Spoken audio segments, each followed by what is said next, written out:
This is Jeff. This is Brandon. We're the Film Blurs. This episode is brought to you by Puma presents the new AC Milan third kit for the 2021-22 season.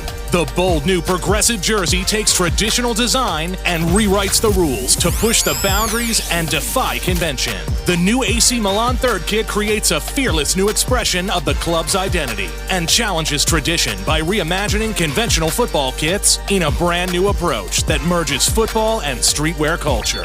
Puma, we are forever faster. Puma.com.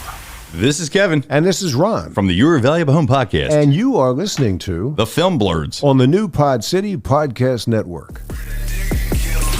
Get your films on with the Blurs. Once an idea has taken hold of the brain, it's almost impossible to eradicate. Unpacking movies has never been more spot on, woke, fire, and just plain lit. They are lit all the time. So if you're unsure whether or not to plop down some cash for a film, check out the Blurs. When a man with a 45 meets a man with a rifle, the man with a pistol is a dead man. Brondo's got what plants crave. It's got electrolytes. You really only need to hang mean bastards. But mean bastards, you need to hang. Don't say you weren't warned. Ridiculous. Here's Brandon and Jeff. All right, welcome to the Dune episode of the Film Blurs. This is episode 24. My name's Brandon Norwood, a.k.a.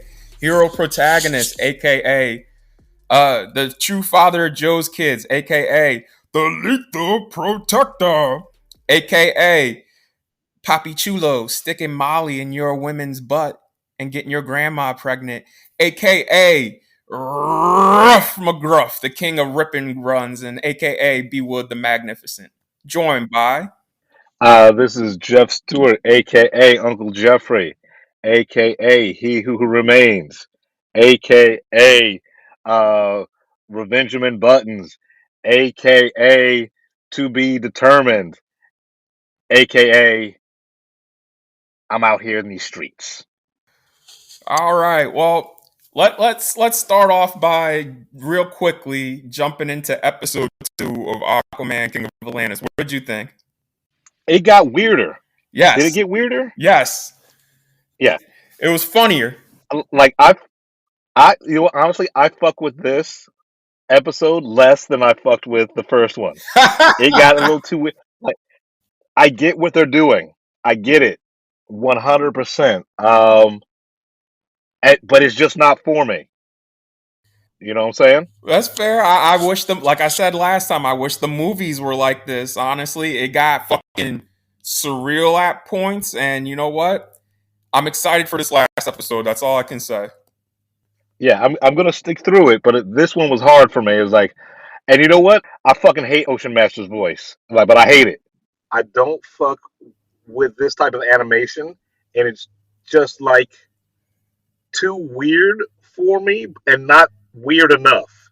All right. Well, I mean, it's not subversive. I wanted subversive.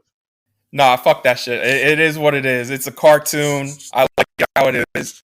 I don't want that shit to be fucking subversive. Like, let that shit be dumb. Let this shit be dumb. Yeah, I mean, and like I said, it's not for me. I can see for the people who it's for, it's really for them. Yep. All right, so moving from that, let's get into last night in Soho. Me and you went to a screening of this where we got an Edgar Wright Q&A afterwards. This is very much an Edgar Wright film. It's not funny. Like all of his previous films have, even Baby Driver, have humor to it. This is a through and through psychological horror movie. Yeah, even like the parts that were supposed to be cute and sort of like humorous had like this, you had this impending sense of dread. Yes.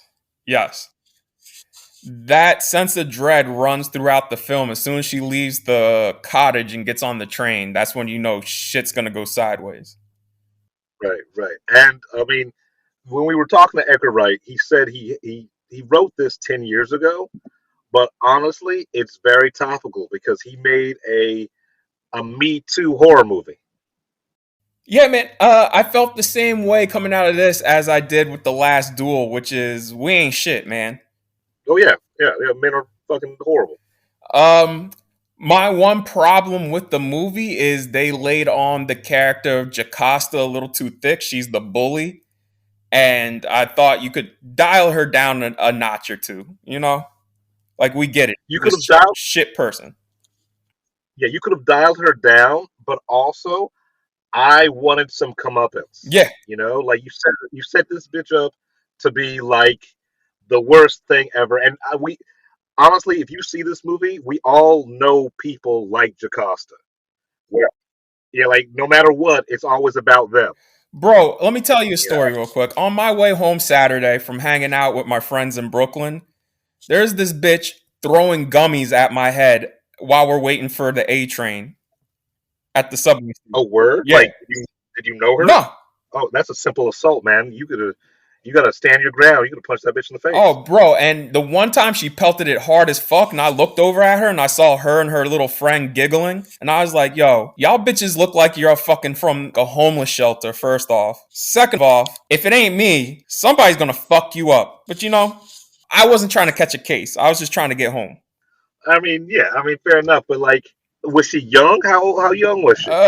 Mid-20s. See, that's that young 20s. Like I don't know what's wrong with the generation. I sound fucking old. I don't know what's wrong with the generation where they think it's all right to do shit like that in the real world and not catch hands. Well, you know what made it worse? It was us. It was our people. Oh, was it? Oh, they look like us. Oh, and you could tell, and you could tell exactly what part of New York they're from. Look, we can't afford to be fucking up like that in public. Bro, because the last chick who did this, remember, she got videotaped getting decked the fuck out. And then when they took that to the judge was like, yeah, that was self-defense. You threw hands first. So black women in New York, you think you're all cute and shit, fucking with people, you fuck around with the right one, you get prison time. Well, here's the thing. When you said they look like us, I felt the same way when I find out there's a black serial killer. Yo, I'm like, god damn it! Yo, right? Oh man, fucking rare unicorn, the unfortunate unicorn. But speaking of us, I was so happy to see a black dude who's just written to be a good guy in Last Night in Soho. Yeah, I mean, like no ulterior motives. Honestly, I was scared for him more than I was scared for the main actress. Oh, yeah. You know what scene I'm talking about. I was like, man, this white woman is drunk. You're not supposed to be in her apartment. If she is screaming, you need to get the fuck out. Well, it was that scene I was scared for him, and then at the end. And there was two ways that this could have went, and thankfully Edgar took the opposite way both times, where I was just like, thank Christ. Because, man, I would have been heated. I guess he knows better, though. Edgar knows better. For what it is, it's a very progressive movie, like when it comes to that, like with the black character, speaking on like what women have to go through in the entertainment industry. Also, like playing to the whole entire, like women are also, as much as, I'm not just saying women, but like black people, also like how we're supposed to be lifting each other up, but in some cases we're more likely to fuck up our own, like we're fuck up someone else who looks like us's game just to get ahead. It's that crab bucket shit. Yeah. I mean, I can't wait to see this again. Edgar Wright, I think every one of his movies, except for one, which we'll get into maybe another time, is rewatchable, because I don't want to discuss that right now. All right, but we can just tell, them what it is. The World's End. Yeah, The World's End is horrible. Yeah, it's out of the what is it called? The Cornetto trilogy? Yes, sir. Yeah, out of the Cornetto trilogy, it is the one that I like the least. And in Edgar Wright's whole entire like CV, I think it's his weakest one. Yeah, it is his weakest film. Do I think it's horrible? No, but it's not a movie for me. Like it's definitely just not for me. No, I haven't seen it in years. Maybe age and distance will make that shit better to me. But right now, like as of now, as I remember it, nah, dog. Well, That's a pass. let's say this on air. So this is going to be on air for both of us. Me and you, we're going to pick an episode. We'll talk about it, and we'll rewatch it and come back for you guys. A World's End revisit. Maybe I've gotten older and I can appreciate it more. Yeah. I have nothing else to say. I'm very interested to see what the people I'm going to see this with will think of it, because honestly, after Dune, it could go 50-50. I don't even know anymore. Yeah, Last Night in Soho comes out Friday the 29th, and like definitely see it in a theater. Like the sound design is amazing. Right, and like let's give it up for like for this year, classic ghost stories have made a comeback and they're killing it. You know, The Night House killed it, and like the Last Night in Soho, which is is a ghost story. Yeah. This is I'm so glad this came out. They held this for spooky season because this is a perfect movie for spooky season. It's not your typical horror movie because it takes its time telling the story. It has a brain, thank God. So yeah, man, go see this, and let's move right into Dune, man. You start off. Woo! Dune, baby. WB fucked up. Yes, because part 2 should have been locked and loaded, and had this had failed, this should have been like if part 1 had failed. This should have been an HBO Max exclusive, and then do a week or 2 long run in IMAX to make some more money. You see how big a mistake WB made with this movie, because this movie is so amazing. Like, watch it 5 times type amazing for all the little shit that you didn't get.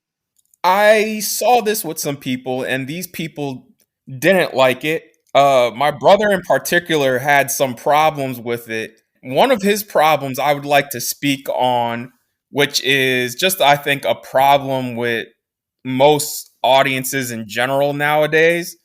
They forget how film language works. And let me tell you what I mean by that. You know the big spaceship that it looks like a worm in space, the big round white one? Yeah, the I'm thinking that's sort of like their not time tunnel, but like their docking station. That's how they transverse the universe. That's what they use the spice. Yo, okay, thank you. Because my brother's like, I don't get what that's for. I'm like, bro, Denny uses cinematic language. So when Timothy's watching the video about Arrakis, it cuts to it where he says spice is used for interstellar travel. And then whenever they cut to that ship, there's always other ships coming out of it. So they use that ship for long distance travel. And then the other ships are just short range ships to go maybe planet to planet or off world real quick. Like, that's not hard to understand. Like that.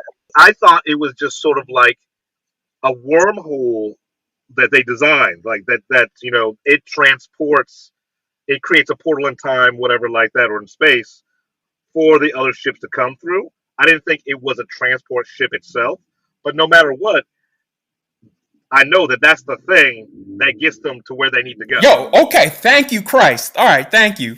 Also, my brother had a problem with the politics of the movie, and I think the politics are all clearly spelled out, right? Because he's like, what's the purpose of the political purpose of the Bene Gesserit? The Bene Gesserit, for those of you who don't know, there are like space witches, basically, that use the Force. Paul's not supposed to exist. Like they say, Lady Jessica, she was supposed to have a girl, and she chose to have a boy. And not only did she chose to have a boy, but she trained Paul in the way of the Bene Gesserit, which is also a no-no. And now, on top of that, because of a perfect storm, he actually might be the one. And the one is going to like save the universe and unite the universe and put the universe and put humanity on the path to righteousness. And that's what pissed off the Bene Gesserit, and that's their political motivations, is that they want Paul out the paint, because when the Reverend Mother gives Paul the test, the Gom Jobber test, you could clearly tell on her face that she secretly wants him to fail because she's ready to kill this nigga. Right, but here's my thing. They know that the one is gonna be male, right? Was that made clear? I mean, that's what that's this movie in a nutshell. It's nebulous, but it's concrete.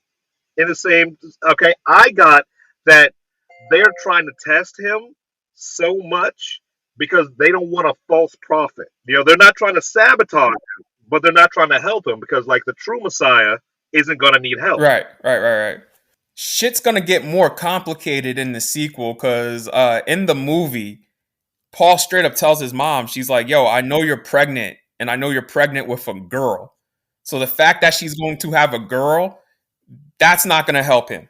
Right. But I think like he is the one, and I'm also saying this because I remember bits and pieces from the David Lynch fucking shit, and I think like some shit goes down. But I feel like the David Lynch movie is a fever dream, and so I don't know how much that compares to the actual book and how much is gonna like be in the sequel. So for all I know, David Lynch's Dune could have made up half the shit that was on screen. Well, I'm not going to compare this Well, I'm not comparing them. I'm just like saying story wise. Right. I think that's where the only reason why I'm saying I'm not going to do it is because I saw some people complaining on Twitter about how fast House Atreides made it from Caladan to Arrakis when they're like, in the book, it took them 4 chapters on their journey from Caladan to Arrakis. Because it's a fucking book. And it's a fucking movie, bro. Like, I understand this probably would have worked better as a TV show because there's just so much here. But at the same time, that shit sucked in Game of Thrones too, where you'd spend 3 or 4 episodes watching these motherfuckers go place to place. Like, I don't want to see that again. I don't want to sit through that again. So you can't please nerds. You can't. And as a nerd, I know. Like I'm not a Dune nerd, but I'm a nerd in some other fashions. You can't please them because they want what they want exactly how they want it, instead of being happy that they got what they got. This would have worked as a TV show, right? But would it have gotten a second season? Well, real quick, before we jump back into the movie, let's talk about the movie's success. It was projected to open anywhere from 30 to 35 million. It opened at 40. This is the highest opening weekend that Warner Brothers has had because of this HBO Max deal. And they said it probably would have made maybe 60, 70 had it not premiered on HBO Max. You mean it made more money than Space Jam 2? Yeah. Get this, Jeff. This has one of the highest opening weekends for IMAX ever. Like 10 million of that 40 came from IMAX. Because we have to say this, we'll say this over and over again. You need to see this loud, big and loud. Yes, it's an experience. It's like, I imagine watching this is what I've imagined. Like, I had the feeling of like watching Fellowship of the Ring the first time, or watching Lawrence of Arabia for the first time, or watching Inception for the first time, where you're just like, you're seeing something meant for a mass appeal audience, but it's so smart and so dense and so complicated that it's almost like, wow, it feels like it's made just for me and nobody else. That's a perfect encapsulation. Feels like it was made for the individual. For like it felt like it was mine. Oh, Jeff, hold on. I'm going to update this. It is now, the official numbers are in. It's 41 million, not 40. This should leg out worldwide. Hopefully it'll leg out to 350, 400. But yeah, man, because 1 million, you know that IMAX we like to go to in Lincoln Center, where I went to this past weekend? Yeah. It made $1 million just at that theater alone over the weekend. Right, because it was a perfect storm of people wanting to get out of the house, and also this movie giving them a reason to go out. Because I text you this Friday. While I was at work Friday, I had gotten texts from friends and people who know me, and I got messages all across social media saying, I started watching Dune. I got like 10 minutes in, 5 minutes in, 30 minutes in, and I turned it off and I bought a ticket and I'm going to go see it in theater. Or I had people who were like, just saw it in IMAX, just saw it in the theater. Now I'm going to go home and watch it 2 more times on HBO Max and may even see it another time in theaters. I saw it 3 times on HBO Max, and I'm going to go see it in IMAX just because I need to see it big. I need to see it loud. I need to see it with a crowd of people all feeling the same emotions, like that same sense of wow. Right. Yeah, man. So let's move on to what I want to ask you, Jeff, which is after your first time watching this, were you ever confused? Because one of the things somebody said to me after this was like, they were like, it didn't make sense. I was confused and there was too much lore. And I will give them that there is a lot of lore, but I was able to keep up with it my first time. No, none of that was all of that confusing. It was all just it was out there. You just had to pay attention. Yes. People are just so used to dumbed down sci-fi. Yes. With being force fed and spoon fed all of this shit, and anything you actually have to think about, it becomes, and no offense to them, I'm not calling anyone stupid, but like we're just so conditioned not to care, like just spoon feed me everything I need to know. And even if we talked about Game of Thrones earlier, even Game of Thrones was like that. Yeah, I don't know how you watch Game of Thrones and get lost in the sauce in this, because I feel like this was a little more easier to digest than the first like 4 episodes of Game of Thrones. Especially because mostly Game of Thrones is just people talking in castles. Right. And like honestly, there's only 3 parties. Well, I mean 4 parties that you have to be concerned with in Dune. You have the Bene Gesserit, you got the Harkonnens, you have Atreides, and the Galactic Empire, and the Fremen. All right, so 5 political parties, and like you never see the Emperor. No, obviously he's gonna pop up in part 2, because that's, to me, this is what Paul's arc is. And 2, he's gonna take over the Emperor. Like he's gonna find out the Emperor tried to fuck him over, and he's gonna kill him. Right. I mean, he already knows the Emperor, fucked him over with that. Yeah, I didn't find anything confusing. What was kind of a misdirection is that we're led to believe that all of Paul's dreams are like facts. They're like the stuff that's going to happen. And like I hate to make a sand reference, but all of his dreams, they're all fluid. They're like sand. They're moving. Like this whole all of his flashbacks with Gemes, like him being a friend and like training him and everything like that, that doesn't come to fruition. I was thinking maybe that does happen. Maybe that is an alternative timeline. Maybe he's having visions of his ghost helping him out. I mean, yeah, all of that could come in part 2, or it could just be like one decision happened and now the future has shifted. Right. Because we do see the visions of what is going to happen, which is like the battle, right? He has the vision of the battle. That's obviously going to happen. The vision of him and Chani back on his homeworld, obviously that's going to happen. But you're right. I think that might be fluid because he does have a vision of Chani killing him. And I don't think that's going to ever happen. Right, but you also got to realize that like even the head truth sayer said that he's still untrained. Like he doesn't like his powers aren't 100%. So like we don't know. Like maybe with more training, more exposure to the spice, he'll be able to control all of that much better, and his visions will actually be 100% true instead of like 75% average. Well, now that we've gotten that out the way, because I'm glad you were able to digest this, because the first time I saw this, I was able to digest this, but I was just saying it's a lot. And on a repeat viewings, everything's so much easier to digest. And the movie moves so fast on repeat viewings. It's amazing how fast it goes by. Honestly, it was fast on the first viewing. Okay. Like for a movie that's supposed to be 2.5 hours, it felt like because it's nonstop. Well, somebody was like, it felt like 3. And the only part I was interested in was when the sandworm ate the harvester. I was like, really?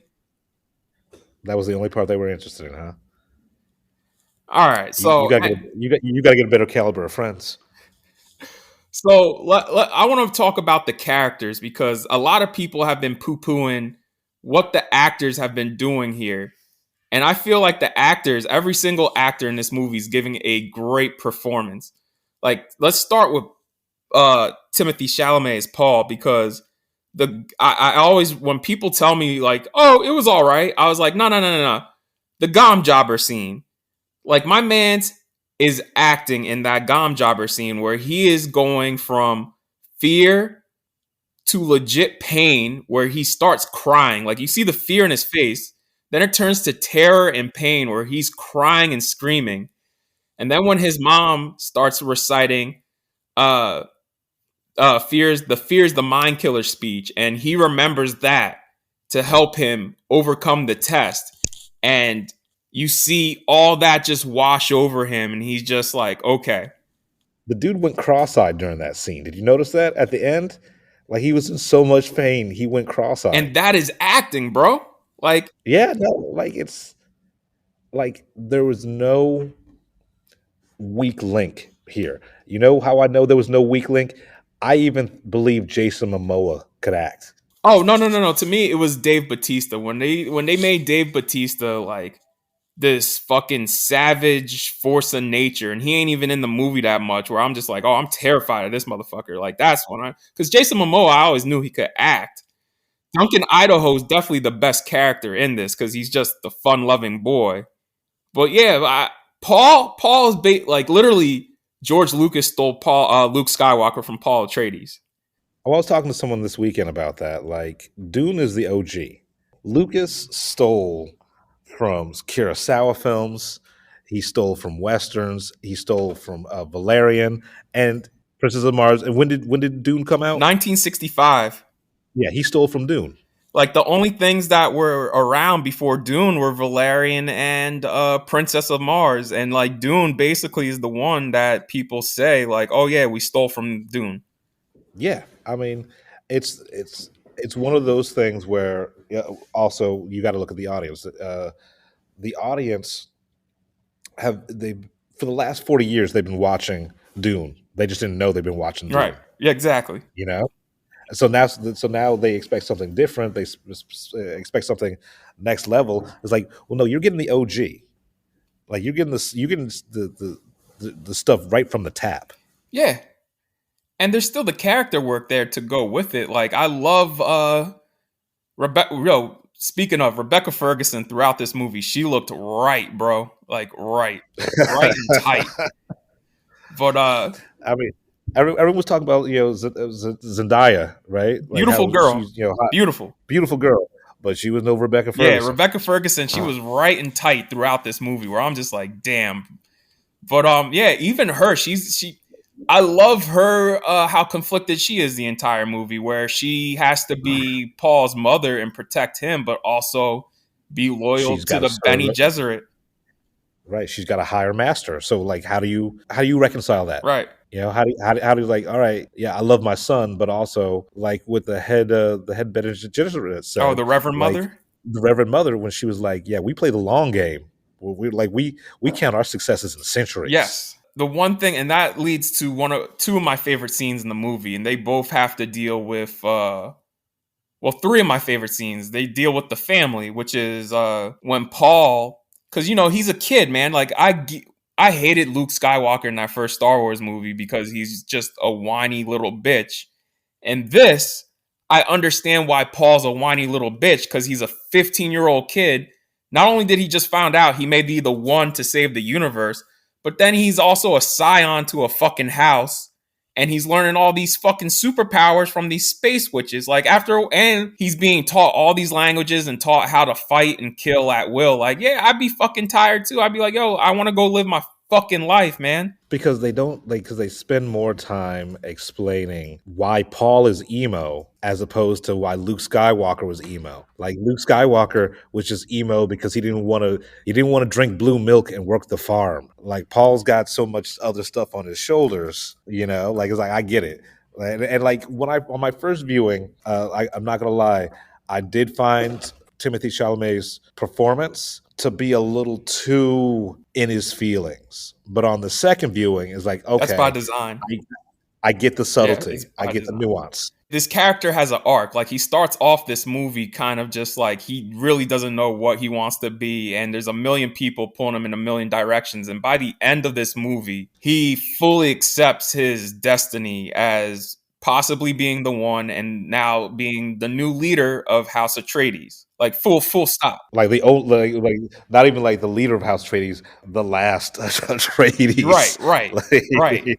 That's why I hate when people say there's no character work. And I'm like, no, you're not paying attention. You have Sharon Duncan Brewster. This is my first time seeing her in anything. She's the black Fremen woman who's the counselor to the Emperor. Like, even she's conflicted because she's like, fuck, I gotta watch these people fail, and they're good people. Then I gotta be loyal to my heritage of the Fremen, but then I also have to pledge allegiance as an advisor to the Emperor. And all that really came into play for me, her confliction in that last 30 minutes where she shows back up. People complaining that there's no character work. The entire movie is character work. Yeah. Like the battle scenes are epic and stuff like that, but if you look at it, there's only 3 fight scenes. Yes. There's only 3 battle scenes, and one of them's a flashback. Well, maybe a vision, flash forward. Or flash forward, whatever like that. So, like... Yeah, because, I mean, fucking... Bro, I love that scene where he, Paul's like, bro, I don't think... he tells his dad, like, yo, I'm not the leader of House Atreides, and I love when his dad's just like, that's fine, because you're my son. And that's all I ever wanted you to be, is my son. Like, I knew, like, when I was watching the trailer and that line came in, I was like, this movie's for me. Yeah. That sold it. And I do love the 2 more scenes when they get to Arrakis where both of them involve Lady Jessica and the Duke Leto, where Leto tells Jessica, he's like, with so much regret in his voice, he's like, I should have married you. You know what I mean? Right. That was a really powerful moment for me. And my brother's like, why didn't he marry her? And I'm like, probably because he's the head of the house, and marrying a space witch isn't as valuable as maybe marrying the head of the Harkonnen house. Like, obviously, everything's a political play in this movie. And honestly, like, maybe one of our Dune fans can tell us this. I don't even know how the Bene Gesserit work. Like, I don't know how, like, if... Like, is there a Bene Gesserit in every royal house that goes to the Duke or the Baron and stuff like that to keep an eye on them? I don't know the inner workings of that. Let me ask you this. Did you care? No, not really. Exactly. That's why I'm just like, bro, it frustrates me when it frustrates me that certain little things bother people, but in other movies, like, shit like that gets a pass, because I'm just like, it's not that important. And if it is important, I guarantee you they're gonna address it in part 2. It was like, but like, let's put it on the table. It was a touching scene. Yeah. And that's all it needed to be. Just like the next touching scene I want to talk about, which is when the Duke clearly realizes, like, oh, this shit is a trap. Like, we were set up to be fucked. Like, the Emperor is going to fuck us. And he has to pull Jessica aside and say, yo, you're going to protect Paul? And she says, yeah, with my life. And he's like, no, I'm not talking to Paul's mom. I'm talking to Paul. I'm talking to Lady Jessica, the Bene Gesserit. I'm talking, is the Bene Gesserit going to protect our kid? And for that, she never gives a clear answer. But I think by the end of that movie, it becomes clear that, yes, even the Bene Gesserit, Lady Jessica, will protect Paul. Right. I mean, you really do have to experience this movie. And like I said, you can't compare you can't compare David Lynch's version to this, and like any kind of comparisons, like 2 different animals, 2 different types, time frames, and just like 2 different sensibilities. I started watching the David Lynch one, and I got like 5 or 10 minutes in, and I turned it off because the Emperor and his daughters were in it, and I was just like, I turned it off just because I'm like, these characters are nowhere to be found in this first part. And you know what? Right. I want to see how Denny's going to tell this story, first and foremost. Like every day I want to know. I'm so dying to know how this story plays out that I'm tempted to pick up the book, but then I'm like, you know what? I want to be just as thrilled as I was seeing this first part as I am going to go into part two. Because let's be real, part two is going to happen. Right, part two is going to happen, but the thing is, I don't know if I can wait the 3 years it's going to take for this to go from script to screen. And that's Let's talk another. about that. Denis specifically said the reason why he didn't get to film part one and part two back to back was because Blade Runner 2049 underperformed worldwide, specifically in America. Because smart sci-fi. I didn't like that movie, Oh, I but I loved can it. understand how other people like. I can understand how other people did Right. like it. It was, to me, it was a good film. It just didn't need to be made. I think it's better than the first one, but that's a whole nother podcast. Right. My thing is this movie cost $165 million, which is if you're going to spend that much money, you might as well throw down the rest of the money to make part two, because now you when this movie ends, it's not even an ending, it just stops. And like I told you before, the only thing preventing me from making this a masterpiece is that the fucking movie just stops. Right. It like there's no beginning, middle, and end to this first part. It's just beginning Yes. and end. Yes. And that's what I think pisses off one of the people I went with. What pisses them off is like he told me it was nothing but a first act. But to me, it does have the 3-act structure, but it's missing an ending. Right. And let's talk about like I'm going to keep on shitting on WB about this. Why you spent $165 million on a movie, right? That obviously needed a sequel. It obviously needed a continuation. Not just like, okay, it has a possibility for a sequel. Like, no, it's got a built-in sequel. So why are you going to spend that money at all if you didn't have faith in it? Yeah, and here's my other thing too. Like, what's weird is you read the comments from Ann Sarnoff, and she's like, "Part two is gonna get made no matter what." And I'm saying, and my thing to that is, then fuck, why didn't y'all just have it ready to go if part two was going to be made no matter what? Right, and I sent this to you as a text when I said, like, putting all this money into part one and not even trying to get a part like do them concurrently, right? Or like consecutively. It's like paying for a hand job, but paying for half of it. Right, you don't get the climax. You know what I mean? Like, don't get a climax. Like I'm gonna put. It's it's like that. All right, so let me repeat that so Frank can cut this up, whatever, like that. So paying for the first half of Dune without even having a plan for the second is like paying for a hand job and not paying for the first half and not the second half. It's a waste of money. Yes, You because want the second half. what did I say? I told you this too in a text. I was like, Doom Part 2 should be coming out next year. And then 2024, we should be getting Doom Messiah. Because from what I understand and what people have told me about Doom Messiah, I think that's the movie that people are really going to dig, because one of the questions a lot of people bring up is, why do these, because the Fremen are basically space Muslims. So they're like, why would these space Muslims help this little white boy take over the galaxy and rule the galaxy? And wouldn't that be a bad idea? And Doom Messiah explores that. And here's also the thing. They don't care about the rest of the universe. They just want Arrakis for Iraqians. Right. You know? Right. Like and talking about like this is a parable for the Middle East. The Fremen are is Islamic culture.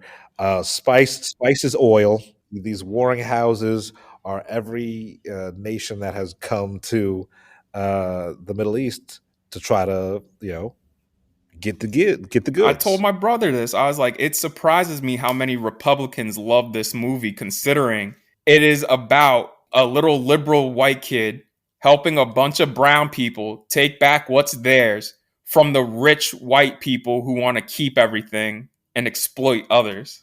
Right. I mean, this is about Yes. colonization. This is about Extreme capitalism, and capitalism, it's not environmentalism, like because she even says like those spice harvesters fuck up the environment. right. So like, but this is an indictment of all of those Yes. things. It's not you know. This book was But written I in didn't even know. 1965, and it's crazy to me how relevant it is to what's going on today. Well, just like last night in Soho, we think like I said it was like the Me Too horror movie, but honestly, it takes place in the '60s. What goes around keeps going around.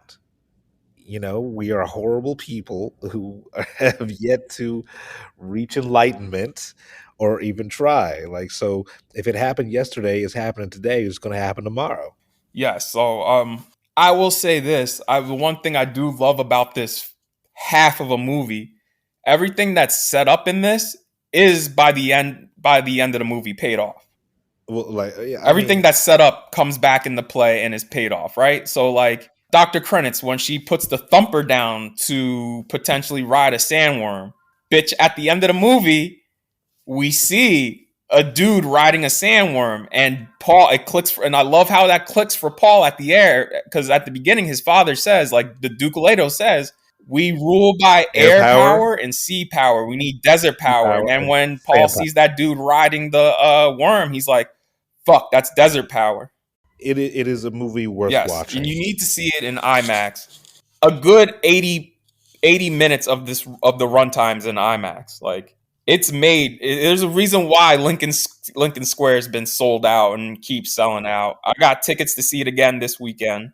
You need to see this movie just so WB knows how badly they messed up. Yeah, because this day and date, like I said, the day and date HBO Max thing, like if they didn't do that, this could have easily been like 60, 70 million opening weekend. Right. And like, I'm not into the box office stuff like that. Like, I mean, I care, but I don't care. I just want as many people to see this movie as possible, because just like Star Wars inspired me to be a filmmaker, Lord of the Rings inspired someone else to be a film, like the generation behind me to be a filmmaker. This is going to inspire the next generation of filmmakers that you can do like epic and smart. I really hope, because and let me say this, another reason why they're letting Denny do part 2 is because they want to keep him on the lot because they lost Nolan. So they want him to be the new. They want him to be Nolan. And my thing is, if that's the case, when he goes to make the rest of these Dune movies, give him the money and stay the fuck out the way. Right. And like, if you want to talk about how he's the new Nolan, I think, look, I appreciate Nolan sometimes, right? But he's bought into his own hype. Denis seems like a painter whose canvas just happens to be celluloid. He makes more difficult films, you know what I mean? But it is Right. He makes yeah, challenging right. films. Like, he makes challenging and emotional films. The one thing that Nolan is missing is emotion. Right. Because there's emotion in Blade Runner, there's emotion in Prisoners, there's emotion in Sicario, and the emotion is what fuels Arrival. Like, that's the whole purpose of Arrival. Right. This has been this is like a family story first and foremost, told on an epic scale. Like, politics aside, yeah, it's political and it has all that other shit in there. But first and foremost, for me, this is a story about a family, and a family that's Yeah. trying to arrive and find its place in this universe. And it's a family that's well known and well liked. That's why the Emperor is trying to fuck them over, because like he's like, oh, we can't have these niggas be more popular than me. Like, that's, what is it, the 51 rules of power: never outshine the Yeah. master. Yeah, well, I Yeah. mean, I can, and what's amazing to me is everybody who's read the book has said, like, Part 2, when it comes out, is going to blow Part 1 out of the water. Like even Denny Oh, it has to. even Denny has said, It has to. Part 1 is just setting the table, and Part 2, I'm going to give you a feast, and it's just going to be nonstop, relentless action. Yeah, and I can't wait for it. That's why I'm pissed off that I have to wait 3 to 4 years. Even if they roll into production in February, we're still talking like a year to film under unknown circumstances because we don't know how this pandemic thing is going to play out. I think if they start filming in Next February, year. which is the rumored, I think we could get Part 2 in 2023. I mean, hopefully, hopefully. I asked my friends who read the book, I'm like, is it just one sandworm or is it more than one? And they're like, it's a whole planet. And he said, Yeah, I think like most sandworms. That's what I yeah, got. from what I Fine. understand, the in the battle in the book, there's going to be multiple motherfuckers using those sandworms to really do some crazy ass shit. I can't wait. Like all of you nerds out there, all you Dune nerds, you should be happy that you got this and you got this as well as you did. I would even go farther like- than Dune nerds. This is a movie for everybody just because you don't get shit like this anymore. A movie that is patient in its storytelling, cares about the characters, isn't afraid to get deep and dense, and doesn't care if you keep up with it or not, and has a scale and scope that is this epic. Like Nolan has said this in an interview. He's like, Dune is the first movie where I can't tell what's real and what's VFX because everything is blended together so perfectly. Because Denis has said there's only one green screen shot in the entire movie. So the rest is just a blend of realism and VFX. It's old school filmmaking like we don't get anymore. I think we were complaining about in another episode that, why so much CGI for characters and things that could have been practical effects, because like the real stuff always looks more real. It's real. You can touch it, you can act to it. And I think, and like this is a perfect example. Like, I mean, you can sort of tell that it's something was created, but you can't tell how it was created. One of my favorite film critics tweeted out there, like, I will never watch a behind the scenes documentary or video on Dune because I don't want to know how they created magic. For that, I say, I get it. Because some things it's a magic trick that you don't want to know how it's done. I don't care how the things I like. I don't care where the things I like come from. I just like the things that I like. I mean, Jeff, even when he picks up the sand and you see the red spice in the sand, like you could almost feel it and inhale it yourself. You know what I mean? Because when he starts hallucinating, you feel those hallucinations every time he takes a handful of the spice. I mean, and for all we know, that could just be glitter. But I don't want to know. Oh, yeah. Like the way they got the red to radiate in the air the way they did. Yeah. And the thing is, one last thing. The way they do exposition in this movie is so creative because it's not people telling you or talking to you. It's like shown. It's like Paul's watching educational videos. You are discovering this land as much as the characters are. Like you said, like his video books. Or when they go out for the first time, like some of the stuff is like when it's happening to them, that's when you're finding out.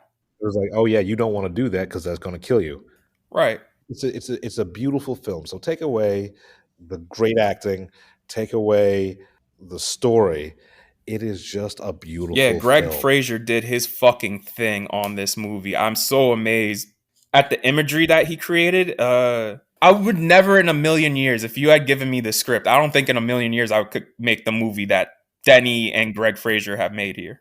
And like my last thing is before we head out is let's give a shout out to Hans Zimmer for doing subtly epic. Bro, can I just say for real quick how epic I've never seen a scene in a movie where people are packing up and leaving be fucking epic. Like that music sounded like it was from a progressive rock album. Where they're, you know what I'm talking about, right? Right, yeah. Like when they're leaving Caladan. whatever Caladan. And let's also talk about the use of Yo, I bagpipes. want that for every time I walk in the room now, nigga. Like I want a nigga walking in with bagpipes to introduce me. House Norwood, play the fucking bagpipes, nigga. You heard that here first. Film Blurred Nation. I think I'm going to coin that now. We're going to call it Film Blurred Nation. This gets our pick of the We week. need someone I'm giving everybody flowers. definitely. Everybody gets fucking flowers for this. Like production design. Like I don't know who you are. I mean, I will go and do a podcast of myself where I just go through the credits and just clap and say your name because everybody. The costume design, I want to say for the Benny Gesserit, those costumes freak me the fuck out. Yeah, I mean it's hits on all levels. I can only I'm giving applause to the craft services, because craft services probably killed it too. So Jeff, let me ask you. Shout out to Transpo. They drove those cars like a motherfucker. Let me ask you this, Jeff. What do you think part 2 is gonna be? Because me and you, we have no idea what the fuck the book is, so I can only imagine what's gonna happen in this second part. I can pretty much guarantee that Paul is going to ride a sandworm and have a duel with it, like on us riding a sandworm. If he doesn't do that, then I'm going to hate the movie. He's got to have a fight on top of a sandworm. All I know is the next part. I feel it in my bones. It's probably going to be bigger than this first part. Oh yeah, it's got no choice. It's set up for that. I apologize for the quality and of everything like that. I am on location right now with my team right here, and we're making awesome-ish. But yeah, we had to get this down before the end of the week. Please go see this in a theater. Please watch it on HBO Max. We need the franchise. The franchise must flow. Franchise must. Yo, can we use that? Can we hashtag that? I'm gonna use this as a pull quote. I'm gonna use this as a pull quote across our social media. Dune Part 1 is a cross between Game of Thrones and Star Wars filtered through Richard Wagner. That's our pull quote. Bold words, but I agree. We're the Film Blurs. I'm Brandon Norwood, and I'm the motherfucking protagonist. I'm the protagonist. I'm Jeff Stewart, and I am not the motherfucking protagonist. Don't come at us. It's just fucking movies.